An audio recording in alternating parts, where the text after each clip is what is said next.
2 weeks ago, I spoke about the concept that a Mashiach, first of all, I discussed the idea why, First of all, I spoke about the idea why Mashiach needs to be a human being. Api Chassidus, make it either betachtoinim. The Rebbe said so. Okay, the Rebbe also wants us to understand, right?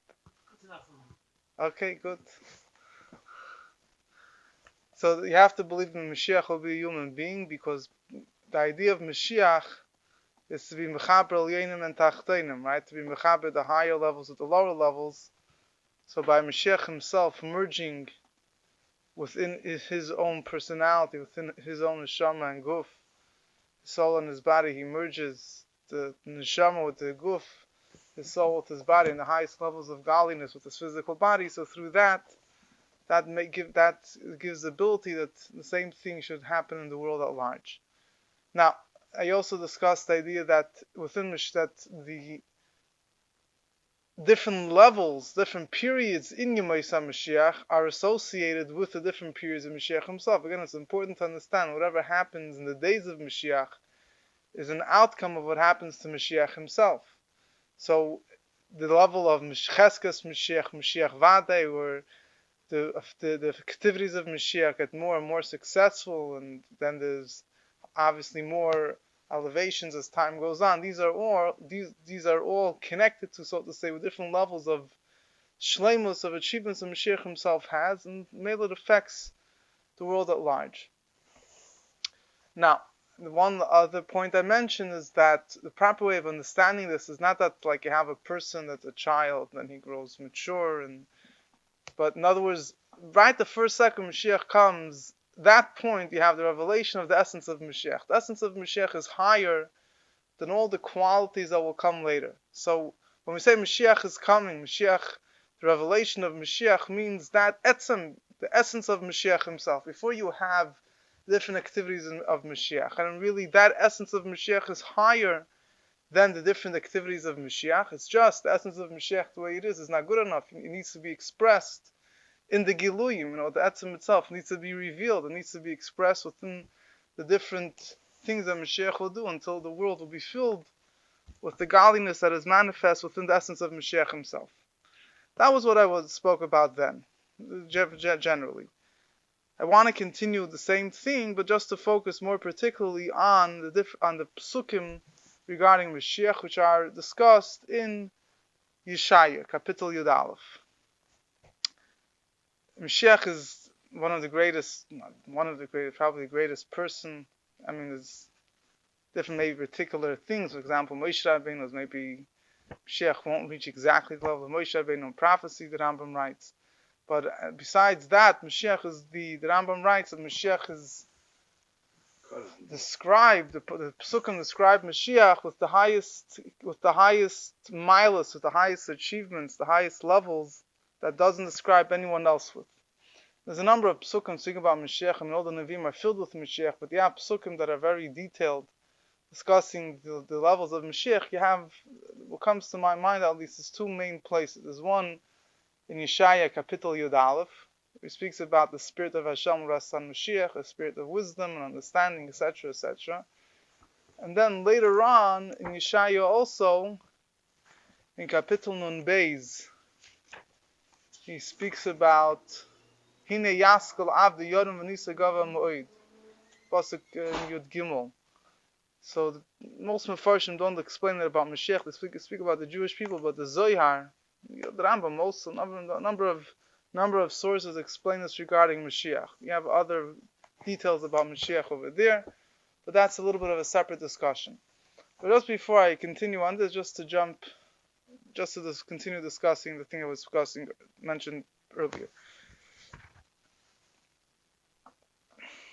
I mentioned the Kitzur last time. The Rambam, the Chassam Sofer writes, right? The Bartanura says it, and the Rebbe brings it a lot. In the name of the Chassam Sofer, that in every single generation there's someone that is born has, in other words, Mashiach. There has to be the ability for Mashiach to come in every generation. Right by the destruction of the Beis HaMikdash, right after the destruction of the Beis HaMikdash, Mashiach was born, which means the Rebbe emphasizes if Mashiach was born then, his mother must have been pregnant with him before, 9 months before the destruction of the Beis Hamikdash. Right? The Eibush HaKadosh Baruch Hu maked him before the Makkah. It's not enough that Mashiach is born the second after the Gala starts. His potential has to be there before. That's why Mashiach was born the second, the Beis Hamikdash, right after the Beis Hamikdash was destroyed. His mother was pregnant with him already for 9 months before. So in every generation, we'll discuss it many times, is the ability for Mashiach to come. So in every generation, there has to be someone that he is, if the generation is deserving, he will be Mashiach. Now, it was self-understood that person, the Rebbe says it's the Nasi of the generation, is the Mashiach of the generation. There's many stories. That was not the time to elaborate of different tzaddikim, different things that they went to see, that they knew who, they went to see this secret hidden person he was the Mashiach of the generation. So, the Mashiach Shabbadur obviously is a huge tzaddik, but nevertheless, it's self-understood that when actually comes the time for him to redeem the Yidden, there's an additional, it's not just that he it's obviously there's a higher Kakeach Momaila that rests upon him. Right? I mean, it's discussed in Kabbalah also, whatever. I don't want to get into it right now. I'm not a maven on these things. So the pasuk says, if you look at the psukim,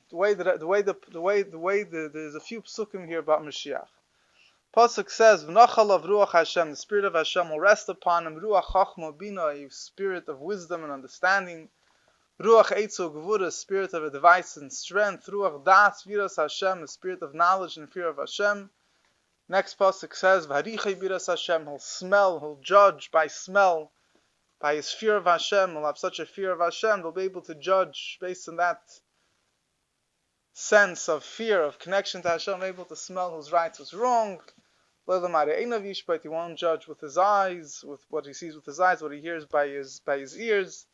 He'll judge the poor with righteousness, whatever, and he'll strike the earth with the shavet piv, the staff of his mouth. Of ruach svas of yom yisrashu, with the breath of his lips he will kill a wicked man. Further and further, then it goes on. V'gor zev in kevas, the Mashiach will affect that the wolf will lie with the lamb, right? All these beautiful things. Now, the pasuk starts all the continual things that will be a spirit of wisdom and understanding and advice and strength, which all are specific milas, individual milas that highlight different people throughout the generations. Some were known with wisdom, some were great and they had good advice, or some had strength. But these are all, if you read the sequence of the pasuk, the way Chassidus and Kabbalah explains it, they're all an outcome of one general thing. The spirit of Hashem will rest upon him. That spirit of Hashem, I guess, includes everything. Then it expresses itself in specific things. The Rambam actually, kimat directly, although really his discussion is not on these psukim, he actually explains V'nachal av Ruach Hashem. It's a totally different context, very, very interesting. It connects very, again, it's B'derech Hefsher, so I'm not the first one to say, but it connects very well with the previous conversation. The Rambam explains there, the Nevi'im and other people. He says the first is, in a Navi there's different levels, in prophecy there's different levels, in a person being guided by above there's different levels. He says the first thing is V'nachal av Ruach Hashem. We find by a number of people, we find for example, by Shimshon, there's a famous pasuk, V'tachal Ruach Hashem l'famoi, or by a number by other, great personalities mentioned in Tanakh that either the Eibusher brought a great salvation, a great victory for the Jewish people through them, or also in terms of prophecy, which we'll speak about soon. So the pasuk introduces this whole thing by saying the spirit of Hashem rested upon him. So the Rambam explains very simply. He says that the first level, so to say, where a person is what this means is that a person that is like the regular. In other words, he might be special, might be smart, whatever it is. But then what happens is he feels there's some inspiration that's coming to him, that's giving him that's guiding him, that's empowering him to do something which he didn't feel he could do on his own. Like Gideon or David or whatever different people that they, or Shimshon. Doesn't mean it, in other words, he felt, that doesn't necessarily mean prophecy. It's a certain koyach. He feels like he has, Like he all of a sudden something is taking place within him, some type of inner, some type of koyach, some type of power is being granted to him that he feels that he has the ability to go ahead and accomplish this, and he could, and he does. So it's not coming from the person himself. It's this idea, Spirit of Hashem will rest upon him. These actual words that are said about Mashiach, the same concept was said about many other people. Then you have so that's in general. That doesn't necessarily have to mean that this Spirit of Hashem is causing him to say anything, to understand anything. It's giving him the, like somebody that he feels is empowered to do something more than other people can. There's a certain Ruach Hashem. Then the Rambam goes a step further. This explains the Moed Nevuchim. Then he goes a step further and he says, then a higher step is that this spirit, he feels a certain type of spirit or some type of inspiration from above that makes him say certain things, that gives him certain ideas, makes him say certain things. So he explains that this is the lowest level of what he calls Ruach HaKodesh and Nevuah, whatever. The Rambam's definition of Ruach HaKodesh and Nevuah is a little different than Kabbalah's definition of Ruach HaKodesh and Nevuah, but there's a certain thing that we're not talking here about the standard prophecy that we know about someone that he has a dream or he goes into a trance, as is described in other psukim that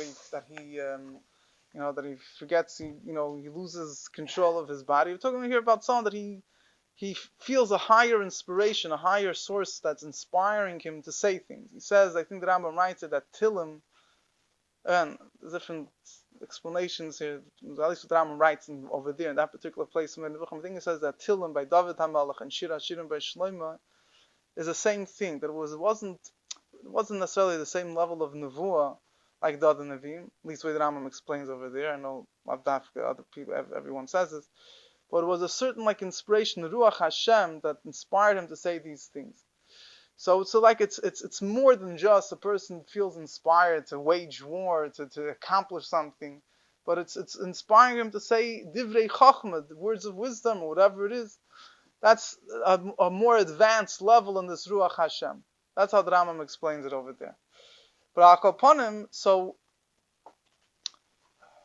in reference to these psukim, in other words, it's possible to say, according to Shittas Rambam, it fits well with the whole Rambam's Mahalach about Mashiach.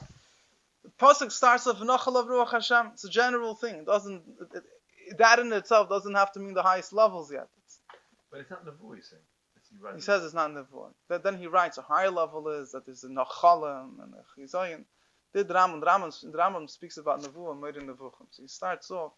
Yeah. He explains, and he also discusses the concept that there's a person could have a person could be given from above a power of Nevuah, or also a Melech.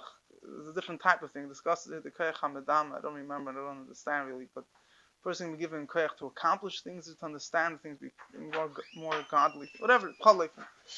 When the Rambam quotes, when the Rambam discusses this first level, he actually quotes the pasuk V'nochel of Ruach Hashem. He doesn't mention the word Mashiach, but he quotes this pasuk V'nochel of Ruach Hashem, which I guess, according to that, I guess it would be fair to assume that one of the ways of understanding the Rambam is that also by Mashiach, there's, so to say, the way Mashiach's pu'ulis, the way he affects the world, is that first there's the Ruach Hashem, a general, koyach that he has, and then eventually he gets more and more advanced until he reaches the ultimate level that he affects the whole world. So this is whatever. Just it's interesting how the Rambam connects that pasuk with that discussion. But I'm getting back to what I was saying before. If you look in the Rambam, not in the Moed Nevuchim, but in his Mishnah Torah, how does the Rambam describe the appearance of Mashiach? He says, Yamid Melech mi beis David. Right? The first thing he says is that the Mashiach comes on the scene. What's Mashiach's appearance? A king from the house of David comes. Yamid, or arise, or whatever. And then the Rambam discusses different qualities of Mashiach. He's Haige b'Torah v'esek mitzvahs k'David Aviv. He's involved in Torah mitzvahs like David his father, that he causes all the other Yidden to keep Torah mitzvahs. He will wage the wars of Hashem. But the first thing is Melech mi beis David. There's no quality described over here. The king from the house of David is not a quality. It's not a particular thing that he does or he doesn't do. It's a description of the essence of Mashiach. What does it mean, a king from the house of David? So the Rebbe explains, Sikh of the Rebbe Hadran and the Rambam Tavshim and Vav, The Rebbe explains that a Melech mi Beis David is the idea of what in the terms of Nigla you would call a Melech Be'etzem, what Chassidus connects at the level of Yechida. King from the house of David means as a king, like I discussed this a long time ago. It's that in Bechlal, in modern America today, the idea you don't forget, we're living in the I generation. The whole idea of what a king is and appreciating the concept of a king is kerchoik misach mimayra. But nevertheless, anyone that has a little bit of understanding of what a Jewish king is, it's a very, very deep and powerful concept. But a king, when people would appoint a king, right? What was there's two levels here. One thing was just a form of government. You had a person that had exceptional qualities. Instead of having a democracy where you have a whole Senate and a Congress and they fight and eat each other's at each other's throat the whole day, so the derech was you were mamlich a person. He had absolute authority, absolute control. That was that. But then that explanation is not really good enough because the fear, the bittul, the nullification that people felt in front of the king wasn't only because they themselves appointed him as their king.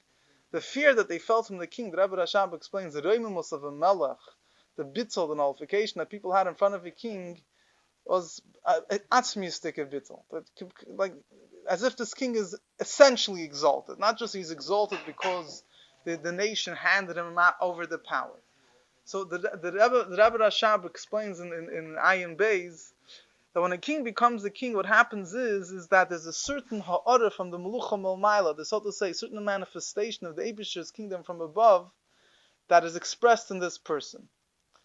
So therefore, it's true that you crowned him as king. So in a certain sense, you could say it was initiated by the people. But what was initiated? But when they crowned him as king, at that point, they brought upon him something which is, they endowed him with something which is much greater than them themselves. They endowed him with a manifestation of the Eibishter's kingdom, which is something which, when a person stands in front of the king, being in the presence of someone that has that manifestation of kingdom, they become totally nullified. But the Rebbe Rashab goes on to further to explain that a true king is someone that even before you crowned him has that reimus atzmis, has that essential exaltness, that he essentially is higher than everyone else. It just is concealed. By crowning him, you bring it out in a revealed way. So he explains, this is the idea. We know that it says that by the descendants of David HaMelech, there was a dent in their head, that the one that was fitting to be king, that the crown would fit him, a certain crown that I think was more flat than that you had to, was an indent in the, I think they say the Hilig Yerushin, if I'm not mistaken, that he had something like that. It was Mitei stuff. Anyway, fine. But upon him, so that's the idea that the way that Rambam describes Mashiach, there's no quality here. There's something essential. There's an essential level of Mashiach, that he's a Melech mi Beis David. He's someone that be'etzem, that he's high. In other words, all the later things that Mashiach does are expressions of Mashiach, the way they affect the world, so to say. The essence of Mashiach is something much higher than that.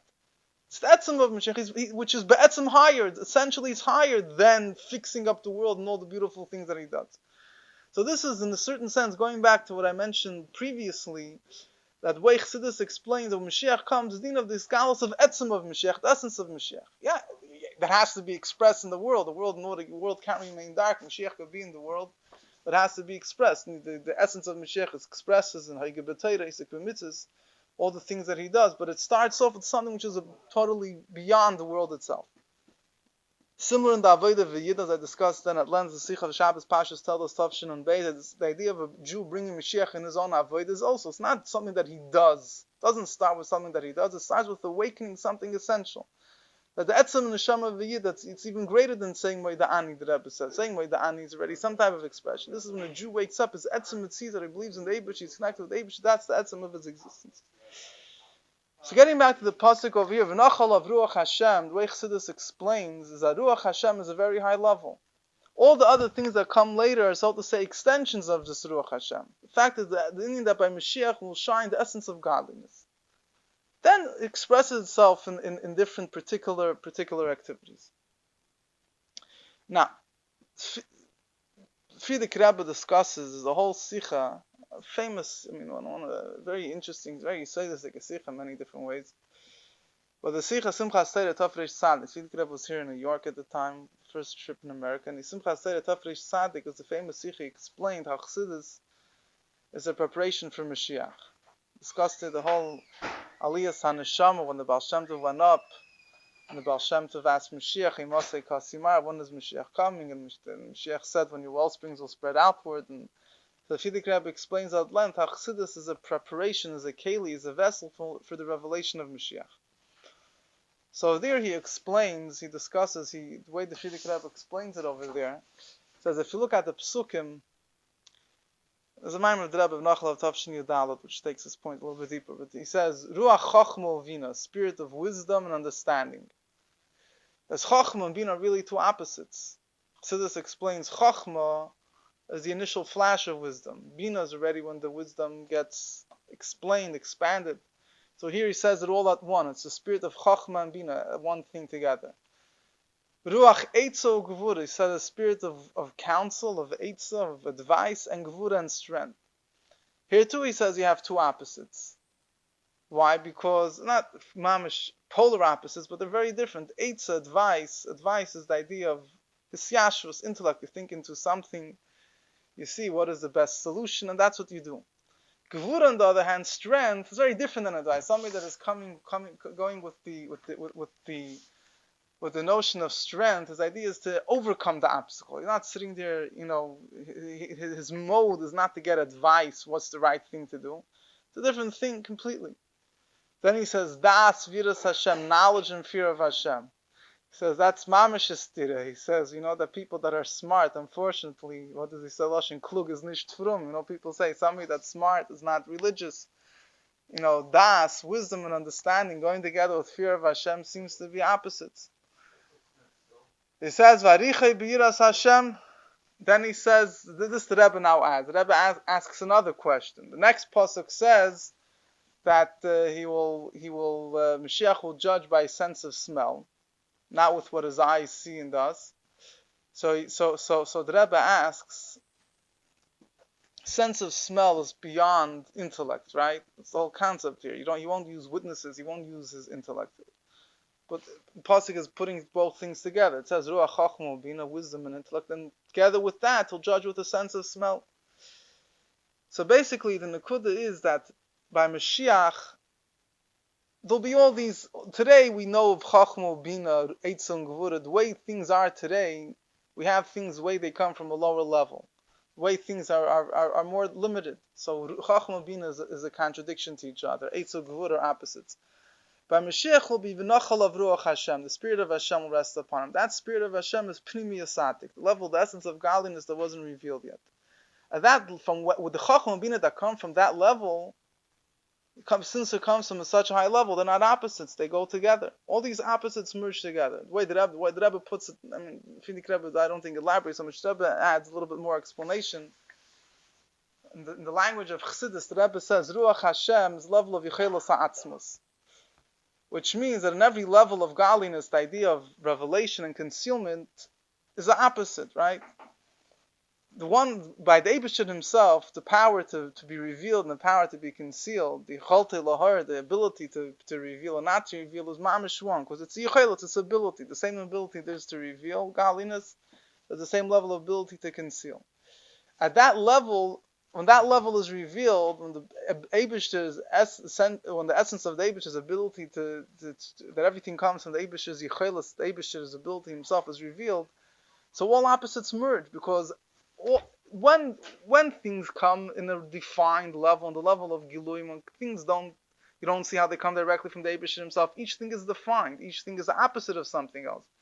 But in the Eibishter himself, Yichol is one thing. His ability to illuminate or to conceal is completely one. So when that is revealed, by Mashiach will be revealed that level. So that means that by Mashiach, the Maila and the Mata, what we have today is the higher worlds and lower worlds. The higher worlds come because the Eibishter is revealed there. The lower worlds come because their godliness is concealed. But when the level of Yechelos HaAtzmos, the power, revelation, and concealment is revealed, at that level they're all one. The highest worlds and the lower worlds become one. So since by Mashiach himself, the Maila and the Mata by Mashiach will be completely one, so therefore he'll affect the world at large as well, that the the higher levels of godliness will become completely one with the lower levels of godliness. So the Rebbe explains this is also why the pasuk says "V'gor zeivim keves," right, as the continuation of everything that Mashiach does. It says that zeivim keves, that the wolf, that Mashiach will be poil shalom even by Bali Chaim. Well, even by animals there will be peace. Because why does it have to come through Mashiach? Because since by Mashiach himself, as in his personality, in his connection with Eibishter, the high and the low become one, the Ma'ala Mata become one, so that affects the world at large. So the Rebbe says, when Mela by Mashiach, everything, the Chochmah and the Bina unite, the Eitz and the Gvura, the things that seem opposites, intellect and beyond intellect, they all become one. This is the power of Mashiach. What does this all have to do with us? So the Rebbe says a very interesting, very powerful thing the Rebbe spoke about a number of times. Every Yid says, on the Shalosh Regalim, when we open up Dorim Kodesh, every Yid says, the Nusach is, V'skayim bonu mikra shekasa, which should be fulfilled in us, the pasuk that says, V'nachal av ruach Hashem, right? Because every Yid has a part of Mashiach in him, so all the great miles of Mashiach apply to him as well. So the Rebbe says, the person can say, I don't feel anything. So what is the point of this tefillah? So the Rebbe says, the fact you don't feel anything doesn't mean that it wasn't accomplished. The Rebbe says, the Frierdiker Rebbe brings in the Sichos that there were Jews that had Gili Eliyahu, they didn't even know what it was. So the fact that fact that you don't see that it takes place doesn't mean it doesn't take place. Second of all, the Rebbe says, you see that sometimes you do something and it has hatzlacha. You're matzliach, you didn't expect it. Where does that come from? Comes from this. You're not connecting the two. But so the Rebbe says that every single Yid, since he davens and he says V'nachal av ruach Hashem, it gives him the ability in a small way. He might not see it, he might not feel it. Maybe if he would put close attention, he would feel it. The Rebbe says if he thinks about it, it'll affect him even more. That he's able to accomplish things that he didn't expect he could accomplish. And one more nekuda, I'll finish off with this nekuda. The Rebbe says that all these great giluyim, right, by Mashiach will be the ultimate of intellect, of midas, all the greatest things. All these giluyim come dafka through the time of Zman HaGolus, and dafka not through a avoida of seichel and midas. Dafka the avoid in the time of Golus of Mesiras Nefesh, a person doesn't have any intellect, he doesn't have any feeling, he doesn't have any emotions. But nevertheless, he has Mesiras Nefesh to do what the Eibishter wants. That's Moirid Etzem of the Eibishter. So, V'nochal of Ruach Hashem, the essence of godliness will be revealed on Mashiach, that will express itself in all these beautiful qualities of wisdom, Chachma, Bina, Seichel, Eitza, Gevuras, Midas. All these things come from what? From the avoid of Yid having Mesiras Nefesh. So Memela, we have to realize that even if we don't have the feelings or the emotions, the dafka, the avoid now that draws down all these things. Because of Pshittas. Yeah, because this draws down Atzmus. That's what I said. V'nochal of Ruach Hashem is the Klan. Ruach Chacham V'in are all Giluyim, are all extensions from the Ruach Hashem. Say V'ruach Halakim Rachefes Al Pnei Hamayim, right? There's the same ruach we're talking about here. So this is through avoid of Yid. He brings merachefes al pnei hamayim. Merachefes is reish peches meis, birur hanitzeitzes, and pnei hamayim, mayim is tshuva, shivchi kemayim libach. Through the avoid of Yid, he draws on Ruach Mashiach. Ruach Mashiach will be the ultimate revelation of seichel amidus and everything, but it all comes through a Yid revealing. Again, this all comes from the etzem. How are you megagal etzem through Mesiras Nefesh? Fine. Then take it from Yad Mamish.